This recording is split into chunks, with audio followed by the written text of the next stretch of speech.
اخر الاخبار ان لي صالير غيتزادوا في المغرب 1000 درهم، 1500 درهم، 2000 درهم، كل واحد واش غيجي.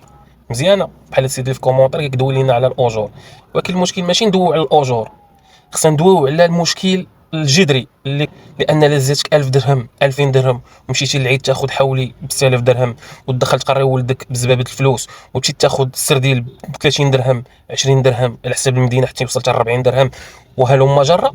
والمواد هذيك الزياده هي مجرد توهمك على الحقيقه اللي هي المشكل في التضخم، المشكل في عدم الانتاجيه، المشكل في البنك الدولي، المشكل في الكريديات اللي كتحتم وكتفرض ان الدرهم يدخل في التعويم الكلي اللي اخر درع اللي حابس هذه المساله هو والي ديال البنك المغربي. وهنا في صالح الحي، في صالح شحال من واحد بلا ما ذكروا الاسماء، انه يعوم الدرهم وسير خذ لي برودوي واي حاجه ضربها في 10 ولي صالير ماشي لي صالير ولي برودوي لا طلع فما كينزلش.